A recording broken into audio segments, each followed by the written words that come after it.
Have you ever stopped to ask yourself how many words you say each day? How many loose sentences, how many thoughts translated into sound escape you without you realizing it? Now, stop and think, of these words, how many build and how many destroy? The uncomfortable truth is that your language is not just a reflection of what you think. It is an active force shaping your reality. What you say about yourself, about others, about the world around you. All of this is creating the life you live. But almost no one realizes this. Most people speak on autopilot. They repeat what they have always said, without ever questioning the weight of their words. And so, they continue to reinforce old beliefs, old patterns, old destinies. If you constantly say, "I'm unlucky," "I'm terrible at this," "I never get what I want," you may think that these are just words. But they are much more than that. They are the programming of your subconscious. They are orders that your brain obeys without question. Now, imagine you're given a mirror. But not just any ordinary mirror.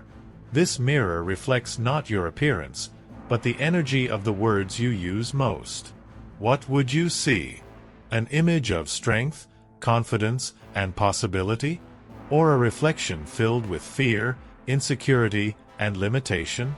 The way you speak is not just a habit. It's an identity. And if you never stop to reevaluate that identity, you'll continue to be a prisoner of it without even realizing it.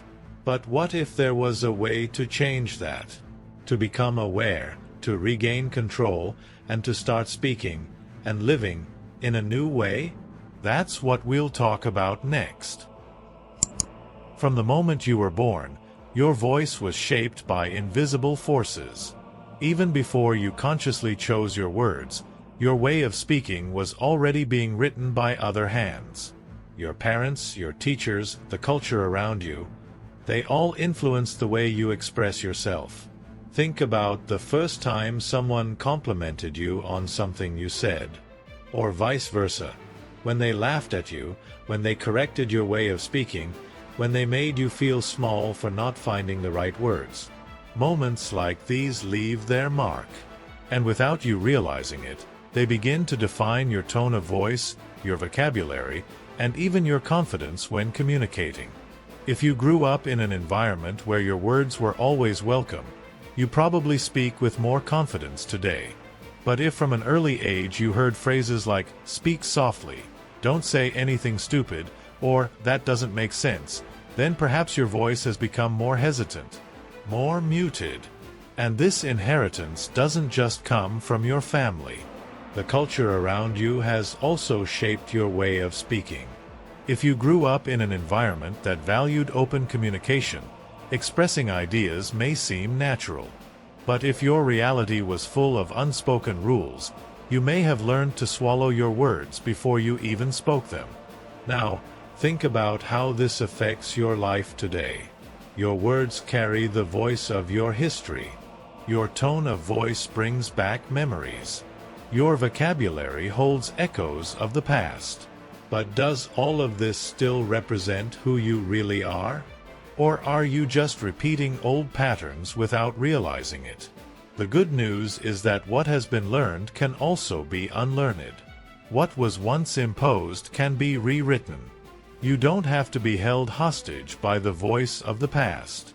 You can start to consciously choose how you want to express yourself from now on. But how can you break this cycle? How can you transform an unconscious pattern into something intentional? Everything you say about yourself, you teach your brain to believe. Think about it for a moment. Every time you repeat, "I'm bad at this," your brain doesn't question it. It just obeys. Every "I can never do it," every "I'm a failure," every phrase filled with doubt and limitation becomes a silent command that shapes your perception of reality. This is the cycle of self-affirmation. The more you say something about yourself, the more your mind reinforces that belief. And the more that belief strengthens, the more it influences your actions. Until, one day, It becomes an unquestionable fact of your identity. This isn't just philosophy. Neuroscience proves that our brains reconfigure themselves based on repetition. When a thought is repeated over and over, neurons create stronger connections, making that thought automatic. This is how mental patterns form and crystallize. If you say you're incapable, your brain works to prove it. It filters out experiences, ignores evidence to the contrary, and seeks reinforcement for that narrative. That's why people who believe they're unlucky always find reasons to validate that belief. People who believe they're incompetent always find fault with themselves. But here's the liberating truth. The same mechanism that can trap you can also set you free. If repeating negative words creates a vicious cycle, the opposite is also true. You can train your mind to speak a new language. You can change the story you tell about yourself. And when you do, your brain responds. So the question is, what story are you telling yourself? And if you could rewrite it, where would you start? Your words don't just live inside your mind. They shape the world around you. Think about a day when you woke up expecting something to go wrong. Maybe you told yourself, "Today is going to be tough." And what happened? Every little obstacle seemed to confirm that prediction. The traffic seemed worse. People seemed more impatient. Your energy levels were lower. Now imagine the opposite. A day when you decided to see things differently. Maybe you said, "Today, I choose to see opportunities." And suddenly, that same traffic level became a time to hear something inspiring. Someone's impatient gaze turned indifferent, and your energy remained steady. This is no coincidence. It's the way your language affects your perception. What you say determines what you notice, how you interpret events, and even how others respond to you. And this goes beyond the small, everyday experiences. Think about your relationships. The way you communicate makes or breaks connections.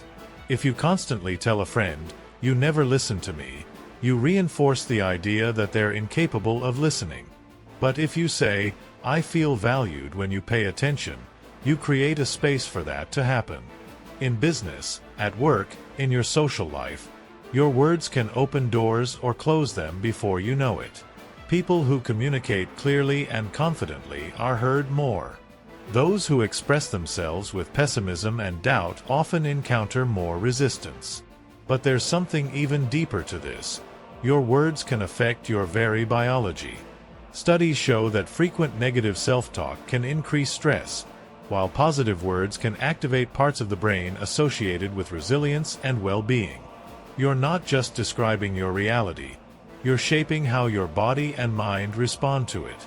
So the question is, if your words have so much power, how do you start using them to your advantage? If every word has the power to shape your mind and your reality, then the inevitable question is, why don't we choose what we say better? The answer is simple. Most people don't realize that they have this choice. We grow up speaking by reflex, repeating inherited patterns, absorbing the language of the environment in which we were raised. Our words seem to come automatically, as if we have no control over them. But we do. The way you speak today is a reflection of the past. But the way you will speak tomorrow can be a conscious decision. And that decision starts now. Imagine that your mind is a garden and your words are the seeds. For years, you may have sown phrases like, "I can never do it," "I'm not good enough," "This is impossible for me." These seeds have germinated, grown, and taken over your mental soil. But the amazing thing is that you can pull them out and plant something new. Start by paying attention to what you say every day. Catch yourself at the exact moment when you utter a limiting phrase. So stop and rephrase. Instead of, "I'm terrible at this," say, "I'm still learning." Replace, "This never works for me," with, "I haven't found the best way yet, but I'll keep trying. This may seem too simple to work. But remember, your brain is always learning from you. If you tell it there's no solution, it stops looking. But if you tell it that it's on the path to learning, it stays open to new possibilities. Conscious word choice isn't just a matter of positive thinking. It's a real exercise in mental reprogramming, a habit that, when practiced, changes the way you see yourself, how you face challenges, and how you interact with the world. And if your words can reprogram your mind, then what's the next step? If your words can limit or expand your reality, then reprogramming your speech is actually reprogramming your mind. But how do you do that? How do you change a pattern that's been ingrained for years? The answer lies in deliberate practice. Just as muscles grow stronger with exercise, your mind grows stronger with repetition. Each time you consciously choose to replace a negative statement with a more constructive one, you're creating new neural pathways. And over time, these pathways become automatic. Try starting with small changes. Instead of saying, "I'm terrible at this," say, "I'm learning." Replace "this always fails" with "there's a solution I haven't found yet." These small reframes may seem subtle, but they can radically change the way your mind processes challenges. Visualization is also a powerful tool. If you want to become more confident, for example, try repeating phrases like, "My voice has value," while visualizing yourself speaking with clarity and presence. Your brain doesn't fully distinguish between imagination and reality, so this practice can help you build a new linguistic identity. Mindfulness is another essential pillar. Being present in the moment and observing how you express yourself allows you to identify unconscious patterns. Whenever you notice yourself resorting to limiting words, pause and rephrase. At first, it will be a conscious effort, but over time, it will become second nature. Changing the way you speak doesn't happen overnight, but each small change is a step toward a new way of thinking, and, by extension, a new way of living. Now, there's one last question to consider. What legacy do you want to leave with your words? If words shape your mind and your reality, they also shape the world around you. Have you ever stopped to think about the impact your language has on others? The way you express yourself can lift someone up or tear them down, can open doors or close them, can be the spark that inspires or the shadow that demotivates. Many people speak without thinking, throwing out words at random, without realizing the weight they carry. But every sentence you utter leaves a mark, on you and on those who hear you. What you say today can become someone's belief tomorrow. If you knew that your words would be remembered far beyond this moment, would you speak differently? The true power of language lies in what you choose to build with it. You can use your voice to strengthen, to build bridges, to spread courage and transformation.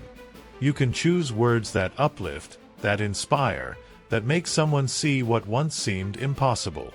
This is your legacy. The impact of your words lives on in the thoughts of the people who listen to you. It resonates in the inner dialogues of those who have been touched by your voice. And now, the choice is before you. How do you want to be remembered? What do you want to leave in the world through your speech? Change begins here.